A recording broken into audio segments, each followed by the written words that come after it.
Sebulan je hantar borang resume ke UTP, dapat panggilan bagi tahu sebenarnya kami tak ada kosong. Bulan depan ada kosong. Minat tak? Oh, dapat tahu awal, kabel. Sebab apa? Niat nak teman mak.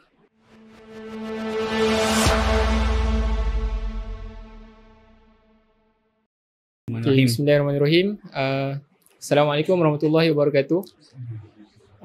Jadi sebelum kita pergi lebih jauh, lebih baik mungkin kita buka dengan umur kita Al-Fatihah, insyaAllah.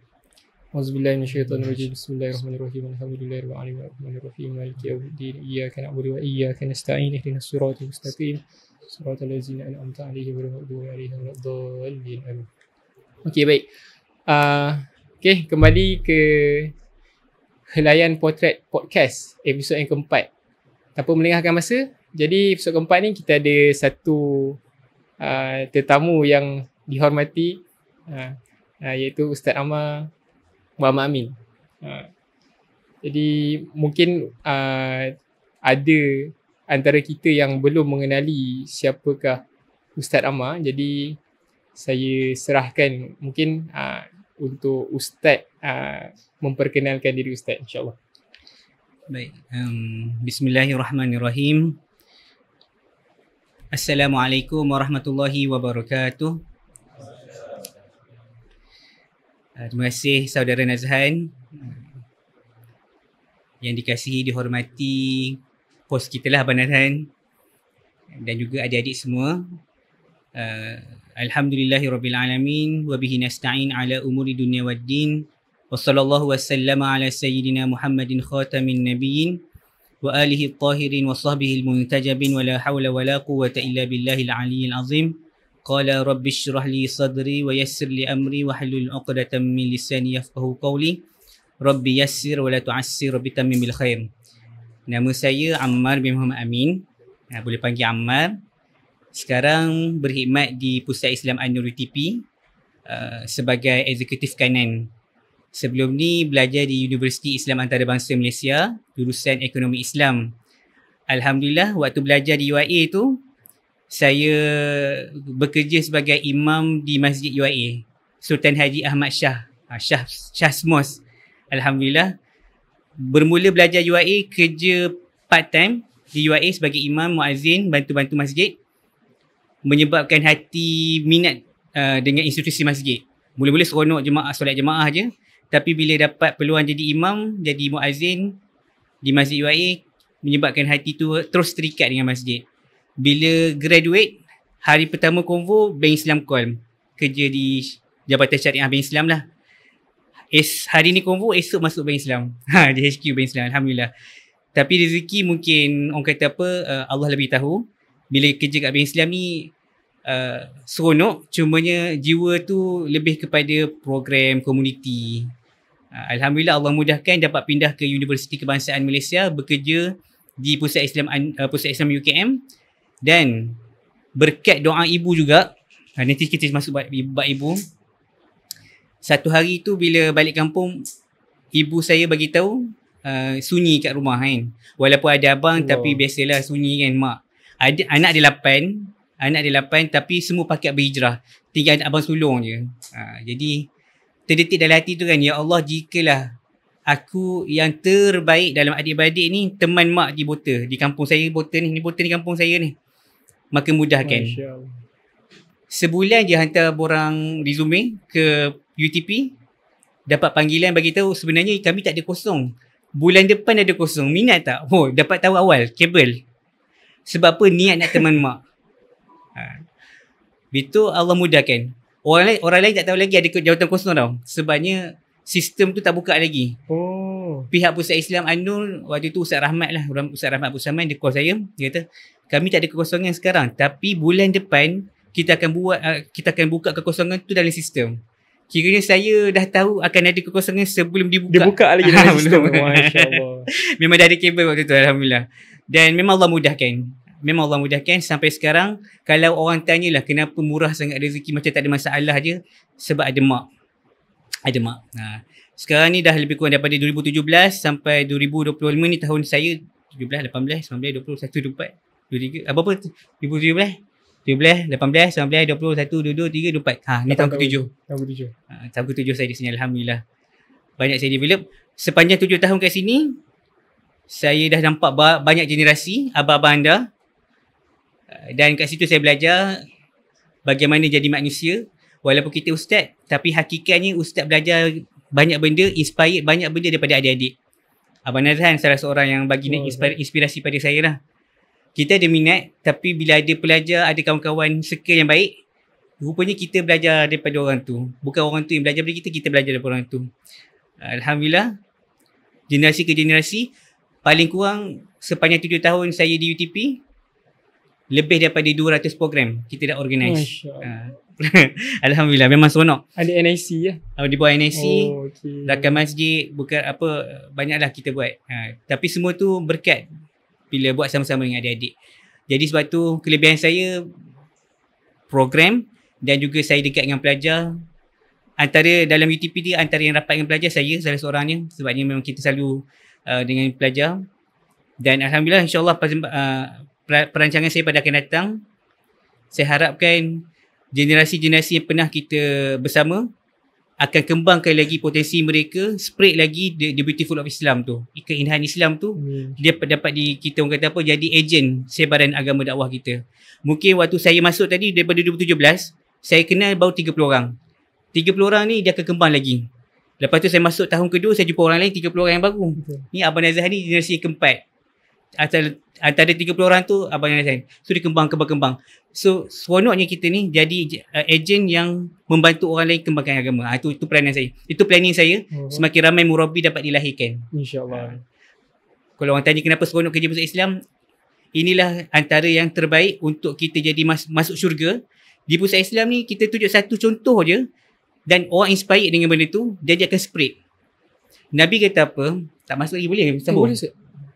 Nabi sebut, man dalla ala khairin falahu mislu ajri fa'ilih atau kama qala.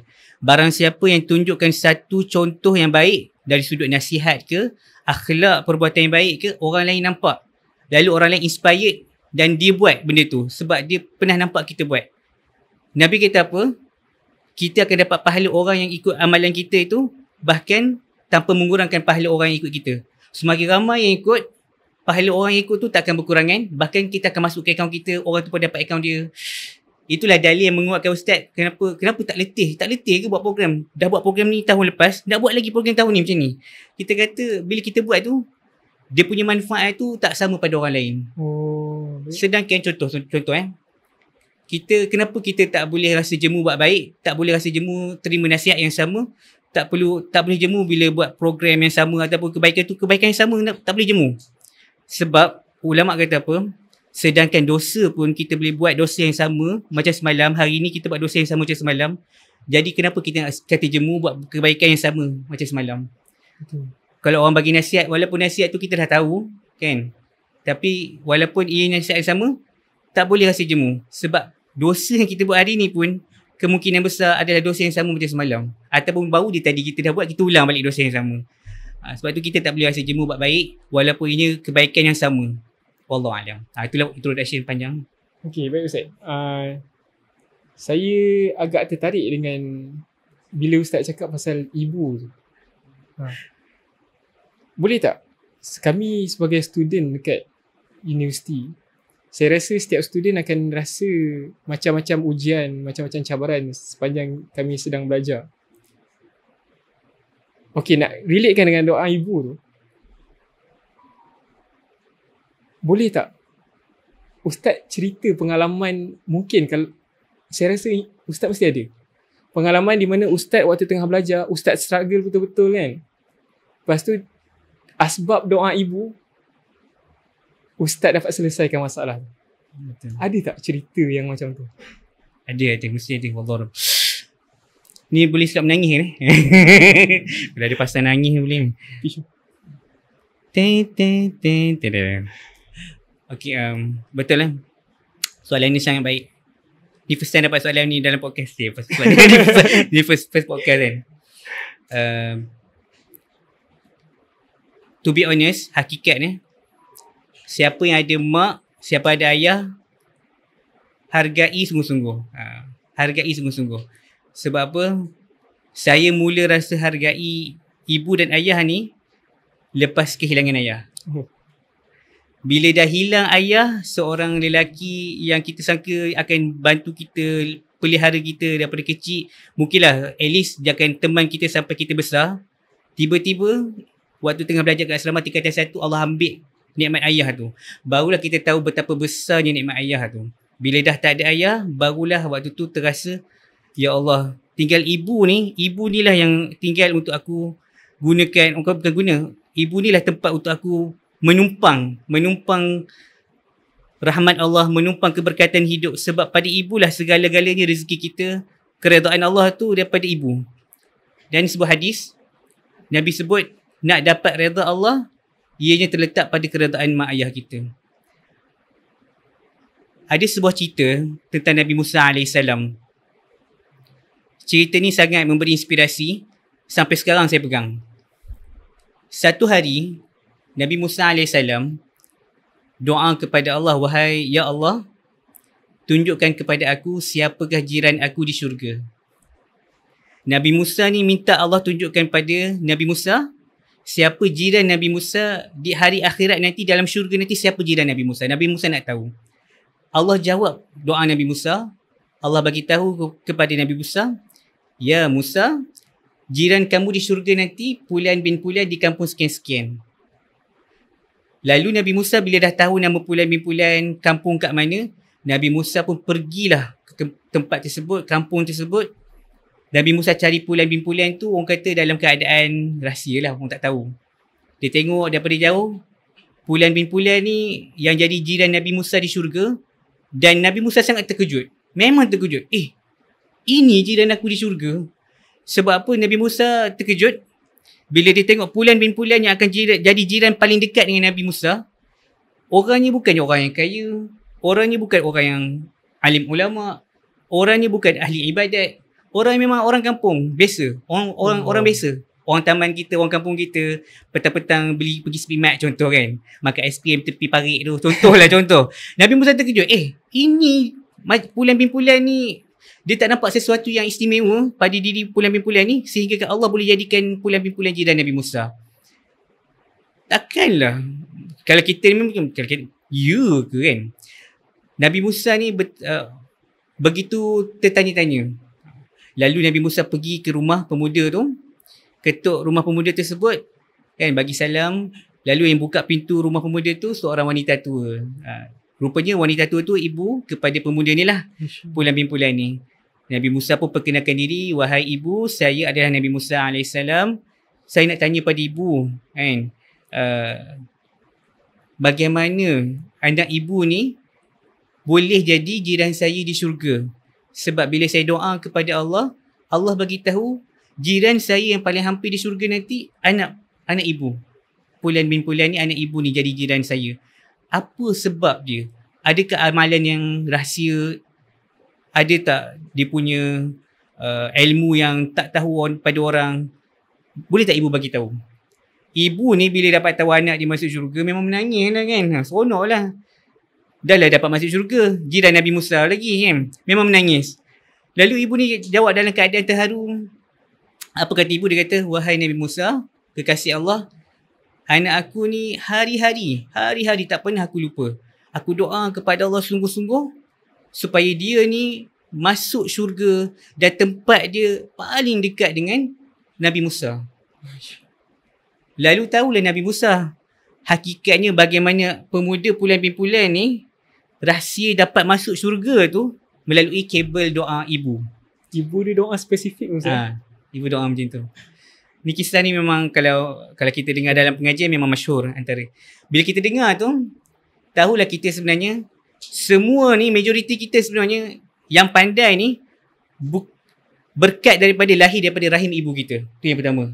Ibu kita yang mengandungkan kita ni semua pandai ni berkat daripada rahim ibu kita. Keluar daripada ibu kita dan makanan pertama daripada susu ibu kita. Betapa berkatnya ibu ni. Kenapa redha Allah ni letak pada redha ibu? Lahir daripada rahim, keluar daripada ibu, makanan pertama daripada ibu. Doa tak pernah putus-putus daripada ibu. Kita contoh-contohlah, kalau kawan ni kalau gaduh tak doa dah. Ibu, berapa kali kita sakitkan hati ibu, tapi ibu tak pernah lupa kita doa. Saya macam Nazam beritahu kan, apa rahsia saya antara yang sampai sekarang macam ni, orang kata macam tak ada masalah. Kalau orang tengok muka, tak ada masalah. Muka je tak ada masalah. Kaya sangat ke? Nak kata kaya tak juga. Tapi saya kaya dengan kerasa bahagia. Kata ulama, nak bahagia, syarat dia tenang. Syarat nak bahagia ni kena tenang dulu. Bagaimana saya nak bahagia? Bahagia ni next level daripada tenang. Tenang dulu, lepas tu terus bahagia. Saya rasa bahagia sebab saya dapat tenang. Tenang tu dapat dari mana? Tenang tu dapat daripada redha mak. Setiap minggu, Alhamdulillah Allah bagi rezeki. Sebab duduk di Siskandar kan, Sabtu Ahad balik kampung. Mak ni sebenarnya dia tak nak duit kita pun. Kita datang tengok dia. Ataupun kalau tak sempat Isnin sampai Jumaat tu, call dia tanya, Umi sihat ke? Dengar suara ibu tu pun, walaupun kita rasa masalah banyak sangat ni, dia tak akan bagi ketenangan yang sama macam kita telefon isteri kita. Ustaz dah kahwin. Setakat ni bawa seorang, Alhamdulillah. Alhamdulillah, doa lah. Sebab Allah sebut Record ni Ustaz. Allah sebut dalam Al-Quran, la in syakartum la azidannakum, kan? Jika kamu bersyukur, Allah akan tambah lagi. Ibu, kalau kita bersyukur, kita tak dapat lagi ibu yang kedua. Isteri, kalau kita bersyukur, itu masing-masing lah kan. Own interpretation. Ada intermediate. Sorry, masuk air pula. Tak apa Ustaz. Kita cakap sebab tadi ibu kan. Doa ibu tu kan. Kita lahir daripada ibu, doa susu ibu. Bayangkan sampai sekarang kan, bila kita telefon mak kita pun, kita dah ustaz ni. Soalan antara awal, Amal dah solat dah? Gitu. Amal dah solat dah? Padahal Umi ni Amal ni ustaz ni tak strong soalan. Soalan tak strong. Tapi soalan mak tu memang betul asas. Kalau solat ni tak betul, macam mana nak hidup nak betul, kan? Hidup ni akan betul kalau kita betulkan solat. Hidup ni akan betul kalau kita betulkan solat kita. Sebab Allah bagi tahu dalam Al-Quran. Allah bagi tahu apa dalam Al-Quran? Ya ayyuhallazina amanu ista'inu bis-sabri was-salah wa innaha lakabiratun illa 'alal khashiin. Allah bagi tahu dalam Al-Quran, wahai orang-orang yang beriman, mintalah pertolongan aku, yakni Allah, dengan jalan sabar dan salat. Maknanya kalau kita ni nak hidup kita bahagia, nak betulkan masalah kehidupan kita ni, nak betulkan hidup kita lah secara umumnya. Hidup kita memang banyak salah. Nak betulkan kehidupan, betulkan solat. Nak dapat pertolongan Allah, Allah kata apa? Solat. Maknanya nak hidup kita betul, hidup kita ni selesai masalah, solat. Solat ni tiang agama kita. Sebab tu bila mak tanya kita kan, Umi tak boring ke tadi sampai saya solat je sampai umur dah 30-an, kan? Adik-adik semua kalau mak tanya dah solat belum, itu tandanya mak memang betul-betul nak kita ni orang kata hidup kita ni diredai, hidup kita ni berubah jadi lebih baik. Sebab solat ni walaupun simple soalan mak tu, tapi bila kita memaknai soalan mak tu kan, tak solat lagi lah Umi, terus kita ni baru teringat dunia ni punya aku ni, aku nak akhirat. Bila kita solat tu, itulah dia, kita dapat ubah hidup kita. Walaupun mak tanya tu pasal solat je kan. Subhanallah. Waktu belajar dulu kan, itulah kita macam mana berjaya waktu belajar UI dulu. Ni kongsi pada adik-adik Waktu tahun kedua kerja di masjid, waktu tu dah tak minta dah duit kat mak. Tak minta dah. Memang kita antara sebab apa, bila dapat elam masjid tu, elam kerja imam di masjid tu, dengan harapan kata apa, ya Allah, aku ni umur dah sekian-sekian ni, kalau boleh tak nak dah susahkan mak dah. Walaupun elam tu dalam 300 je sebulan. Elam 300 sebulan. Banyak lah tu kan. Banyak lah tu. Tapi nak bayar macam-macam kan, 300 sebulan lah. Kita tak sedar perbelanjaan ni. Makan tu 300 tu kira cukup lah, subhanallah. Sebab niat tak nak susahkan mak tu kan. Mak tanya ada duit tak? Ada. Walaupun sebenarnya 2 bulan tak masuk elam. Allah. Biasalah kita mohon claim kan, kadang-kadang sistem tu lambat kan. Jadi 2 bulan tak dapat elam, kita telefon mak kita tu, cukup kita kata Amal sihat. Umi kata ada duit tak? Ada elon nak masuk dah ni. Tapi dah 2 bulan tak makan. Tapi sebab tu bila kita niat, Ya Allah, aku cakap macam ni pada mak ni supaya mak tenang, tak minta duit kat mak, kan? Walaupun dalam hidup susah belajar UIA ni, tak ada duit, nak struggle belajar lagi, kan? Begitu kerja lagi, kerja tak dapat duit. Apa? Kerja tak dapat lagi duit. Dapat tapi tak masuk 2 bulan. Apa yang ustaz buat? Carilah duit-duit dekat celah almari masjid kan, dalam bilik imam tu, cari ada tak duit shilling. Adalah jumpa 20 sen, cukup 50 sen. Ustaz ni kan, saya niat waktu tu, saya pinjam dululah duit yang orang imam-imam sebelum ni terjatuh kan. Berkat imam-imam ni dah tak nak duit tu 10 sen dekat bawah almari ni. 50 sen tu lah saya beli kopok mami. Pecahkan 4. Mami tu beli 50 sen, pecah 4, makan untuk 4 hari. Rezeki saya waktu tu. Itu memang orang kata memang menangis. Tapi orang kata macam mana boleh survive? Sebab memang dah niat dah, ya Allah, aku tak nak cerita pun kesusahan ni pada mak, dengan harapan mak tenang je, aku belajar ni memang tak perlu. Aku tak susahkan mak minta duit mak, aku tak nak minta. Aku nak belajar ni biar mak rasa bila tengah suara kita tak ada masalah. Walaupun masalah tu banyak. Bayangkan, memang kita sebenarnya masalah. Tapi kita grad on time, kerja, memang rezeki banyak. Mudah. Sebab daripada waktu belajar lagi, kita dah belajar tak nak susahkan mak. Kita dengar kawan-kawan kan, adik, kalau kawan-kawan ni kadang-kadang dah tipu mak dia. Beritahu apa? Di depan mata yang kita dengarkan kawan-kawan usrah kita kan. Beritahu, oh, Walid, Abi, kita dah tak ada ayah kan. Abi, duit tinggal RM50 ni. Boleh tak transfer duit? Ustaz waktu tu fikir, aku bukan RM50, 10 sen pun tak ada. Kan? 10 sen pun tak ada. Tapi aku tak ada pun nak minta. Tak ada. Kita dalam hati tu terdetik kan. Ya Allah, kuatkan aku ya Allah, kuatkan aku. Walaupun mak kata, mak boleh bagi. Tapi punyalah tak nak susahkan mak. Bila tengok kawan tu, kita rasa macam cemburunya ada ayah kan. Kita tak ada ayah. Tapi itulah kita. Waktu belajar, macam adik-adik kan. Apa yang kita boleh buat? Sebab kita tak ada duit. Nak bagi duit apa kat mak? Itulah yang saya buat. Tak nak susahkan mak. Kalau tak boleh bantu, jangan susahkan. Itulah dia. Sebab kita tak mampu nak bagi duit kat mak. Belajar, bukannya buat duit. Jadi apa yang kita boleh bantu mak? Jangan susahkan mak. Jangan susahkan hati mak. Jangan susahkan mak dari kehidupan mak. Tiba-tiba mak tahu kita tak ada duit, mak kena pergi bank. Zaman dulu lagi lah tak ada online transfer, kena pergi bank. Dah susahkan mak dah, kena bawa kereta sebagainya kan. Sebab itulah kita niat. Aku tak mampu nak balas apa-apa lagi ya Allah. Cukup sekadar aku tak susahkan mak. Sebab tu sampai sekarang Allah murahkan rezeki. Allah murahkan rezeki. Begitu minta tanya mak, boleh tak kerja kat masjid? Minta pandangan mak dulu. Boleh tak? Walaupun benda ni bagus, kerja kat masjid ni bagus, tapi kita minta redha mak, restu mak dulu. Tapi kalau amak kerja kat masjid nanti mungkin lah Ramadan nanti susah nak balik rumah. Tak apa ke? Mereka kata, tak apa kan. Tak apalah walaupun sini amak tak ada, tapi tak apa, amak buat kerja bagus. Minta redha. Alhamdulillah berkat restu mak kerja kat masjid UIA tu, sampai sekarang hati terikat kat masjid. Alhamdulillah. Suka nak cerita pasal syurga sebenarnya. Dalam syurga, kata ulama, yang ramai dalam syurga ni adalah pendosa. Yang ramai dalam syurga ni adalah pendosa. Dan dalam syurga ni juga ada sebahagiannya daripada pendosa, daripada anak derhaka. Tapi macam mana boleh masuk syurga kan?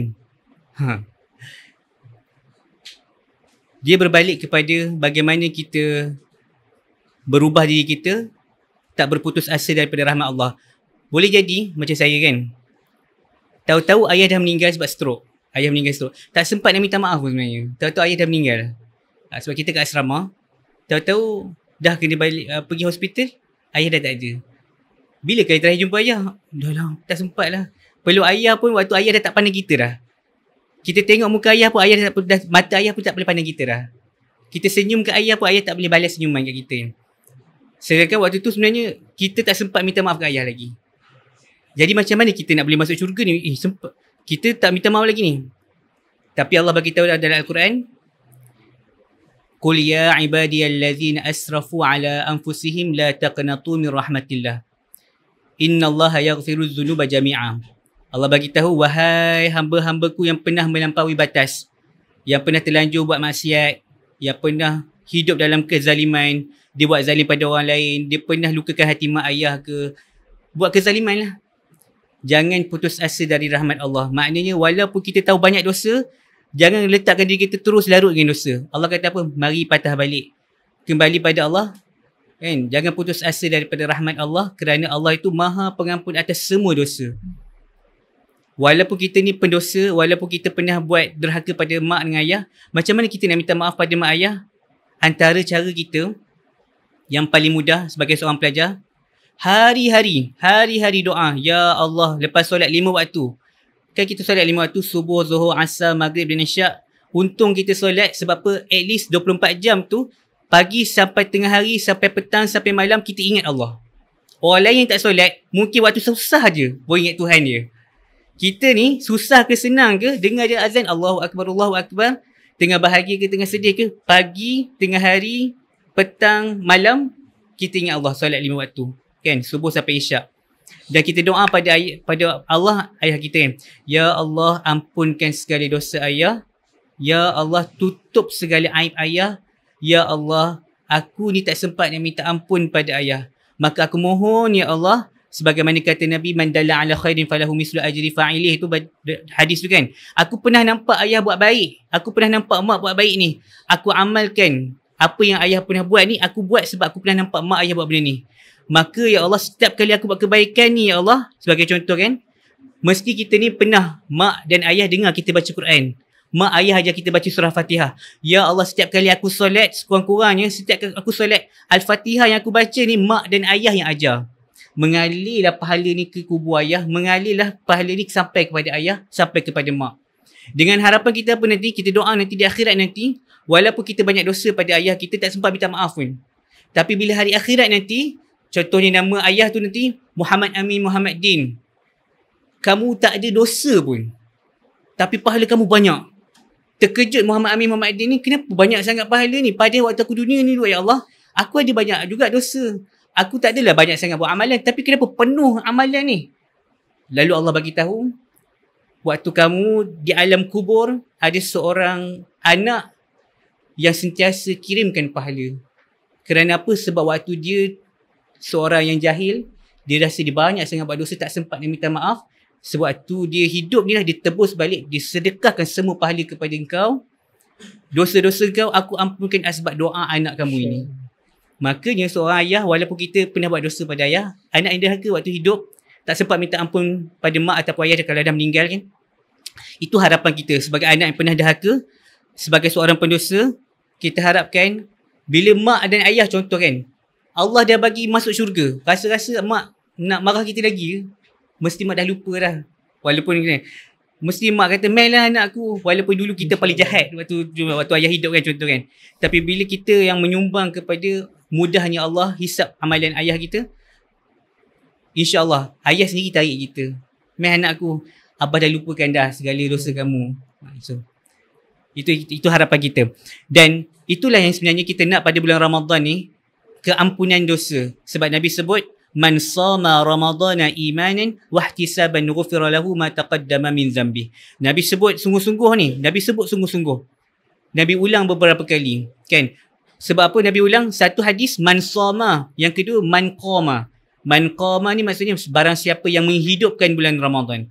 Satu lagi hadis, man sama Ramadana. Barang siapa yang berpuasa di bulan Ramadan. Maknanya Nabi sungguh-sungguh bagi tahu pada hadis ni, siapa yang sungguh-sungguh hidupkan bulan Ramadan, siapa yang sungguh-sungguh puasa bulan Ramadan dengan iman dan juga mengharapkan keredaan Allah, jaminan daripada Nabi yang menyampaikan hadis ni bagi kita apa? Allah akan ampunkan segala dosa-dosanya yang lalu.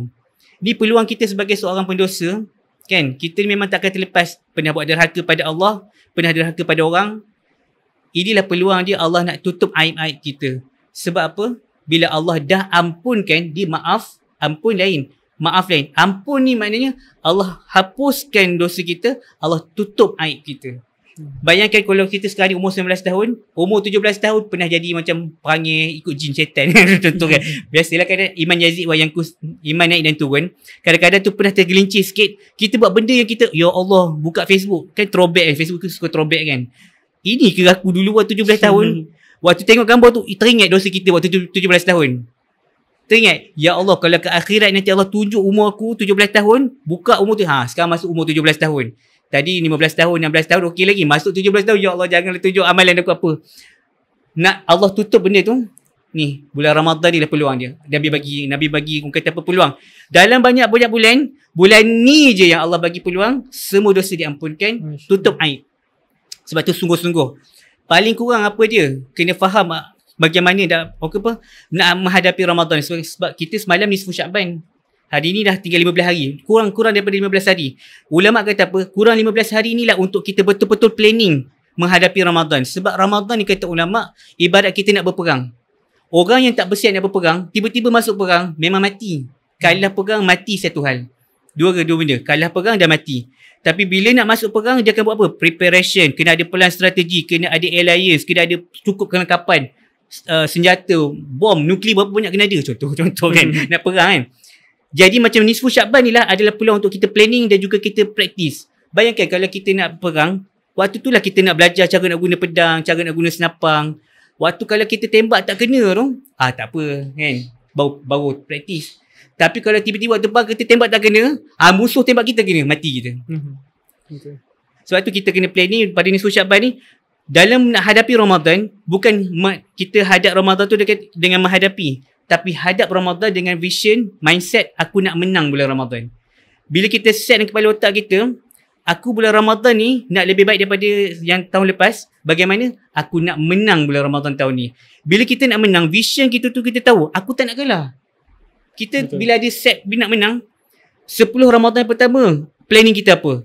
Supaya apa? Bila masuk 10 Ramadan kedua, kita tak sibuk dengan bazar. Sebab kita dah ada planning nak menang ni. Sebab kau kena ada strategi. Kalau kau nak pergi bazar boleh. Tapi kalau ada strategi, so ada tarikh-tarikh tertentu yang bukan nuzul Quran ke, yang bukan hari boleh nak makan. Tapi kau tak ada planning. Hari ni lah kau pergi bazar, esok pergi bazar, sampai ke sudah bazar. Kan? So kena ada planning. 10 Ramadan pertama, kita memang confirm semangat. So benda ni, okay tak apa. 10 Ramadan kedua ni apa kita nak kena buat supaya kita tak rasa boring. Mungkin waktu ni kita dah kena pergi masjid lain. Kita mungkin dah boring dah jumpa Ustaz Ammar jadi imam tarawih. Bacaan sama je kan. Memanglah orang kata suara sedap upgrade mana-mana kan. Tapi so 10 Ramadan kedua dah planning dah. Pergi masjid lain. Ataupun kita buat, orang kata apa, kita pergi buka puasa kat tempat lain. So kita akan dapat rasa suasana tu, best dah Ramadan ni. Sebenarnya kita duduk terkongkong dalam UTP je kan. 10 Ramadan yang terakhir ni. Supaya apa yang ni kita nak menang ni. Mungkinlah 10 Ramadan pertama ni kita ni sungguh-sungguh. Yang kedua 10 Ramadan kedua ni kita tenang sikit. Time ni mungkin nak balik kampung ke, nak rehat, nak ukhuwah dengan kawan-kawan, teman. Tapi make sure 10 Ramadan terakhir ni, supaya apa kita dah recharge dah benda ni. Kita recharge 10 Ramadan kedua ni, aku nak recharge sekejap. Supaya 10 Ramadan yang terakhir ni aku tu terkau-kau. Bila kita ada visions nak menang bulan Ramadan, setiap hari pada bulan Ramadan berlalu kita akan puas hati. Kita puas hati sebab apa? Hari pertama, done. Aku dah plan ni dah. Aku dah buat benda ni, done. Jaya. Betul. Kalau kita tak set menang kan, dapat 8 rakaat, tak 2 rakaat je kot. Imam dia panjang balik lah. 2 rakaat kan, sebab tak ada vision nak menang. Tapi vision nak menang, alamak, pergi masjid ni dapat imam ni, tapi aku nak menang. Habis 20 rakaat ni. Ada target. Walaupun kata, susah ni, tapi aku dah set nak menang. Kalau aku ni, aku kalah. Itu. Tapi betul Ustaz, dia kalau ikutkan dalam bisnes pun, dia... Kalau kita buat satu benda kan, tanpa target, dengan ada target, walaupun kita punya achievement tu sama. Contoh, kita tak ada target nak dapat 4 flat, tapi kita dapat 4 flat. Perasaan kalau kita dapat 4 flat dalam keadaan kita ada target, dia lain Ustaz. Sebab kita akan nampak ada satu, kita settle, kita tracking dia. Kita tracking dia. Betul. Dia betul-betul. Kita impactful, betul. Dia akan membuatkan kita lebih konsisten untuk buat satu benda. Betul. Bila kita ada vision nak menang, kita akan banyak reflection. Betul. Kenapa hari ni macam kurang sikit? So kita reflection. Kata nak menang, tapi hari ni macam kurang. So tak apa, hari ni kita bagi recharge. So make sure esok better daripada hari ni. So set nak menang. So sebab tu bila nak prepare tu, nak menang, apa kita nak menang? Khatam Quran 30 juzuk. Tarawih tak lepas, at least 8 rakaat. Kalau boleh siap terus nak 20 rakaat. Lepas tu puasa, kita nak dapat level bukan level awam. Kan puasa ni ada 3 level. Saumul awam, saumul khusus, saumul khusus. Saumul awam ni untuk level yang paling rendah. Puasa orang yang menahan lapar dan dahaga. Itu je. Ini level kebanyakan kita lah. Puasa lapar dahaga cukup. Buka puasa ke? Okay. At least kita nak kena set, okay lah, aku nak level saumul khusus. Yakni dia lapar dan dahaga dia tahan sepanjang hari sampai malam, dan juga dia tahan segala anggota dia daripada melakukan 2 perkara. Pertama, melakukan perkara yang membatalkan puasa. Yang kedua, yang menyebabkan hilang pahala puasa. Itu saumul khusus. dia menahan lapar dan dahaga daripada terbit fajar hingga terbenam matahari. Yang kedua, dia tahan seluruh anggota dia daripada melakukan perkara yang membatalkan puasa dan juga perkara yang menghilangkan pahala puasa. Itu saumul khusus. Kalau dia nak power lagi, saumul khusus, iaitulah puasa para Nabi. Dia puasa, lapar dan dahaga ditahan, dia jaga anggota tubuh badan dia semua daripada perkara yang membatalkan puasa dan perkara yang menghilangkan puasa. Dan yang ketiga, dia puasa hati. Hati pun puasa. Hati dia, macam mana dia puasa hati? Kata ulama, puasa hati ni iaitulah dia berpuasa daripada fikir dunia. Buang tu dunia. Yang potret tutup. Betul. Ramadan tutup. Azan je tak. Contohnya ni studio ni kan. Studio ni studio Ramadan tu Untung kata mana dia gunakan segala kepakaran ni untuk promote Ramadan. Masya Allah. Dia tak fikir dunia dah. Dia fikir benda yang dia ada ni untuk akhirat dia. Itu puasa hati dia. Kan? Kita buat podcast ni. Hari-hari buat podcast kita pasal akhirat je. Sebab apa tak? Ni puasa hati, ni puasa para Nabi. Kita gunakan kebaikan kita. Siapa yang pandai buat nasyid, buat video klip nasyid. Al-hijratu. Saya ni proper contoh, siapa suka nasyid, siapa suka buat komik, contribute dengan kemahiran masing-masing. Kita passion, benda kita passion, kita akan buat sungguh-sungguh. Betul. Bila kita ada passion tu, contohnya kita suka buat video, kita suka ambil gambar orang yang tengah puasa, kita sharekan. Maknanya this is Ramadan. Orang tengok muka-muka letih puasa kan, menyebabkan orang rasa puasa Ramadan hidup. Kita gunakan passion kita tu untuk contribute akhirat kita. Itu puasa saumul khusus. InsyaAllah. Wallahualam. Banyaklah tapi itu dulu.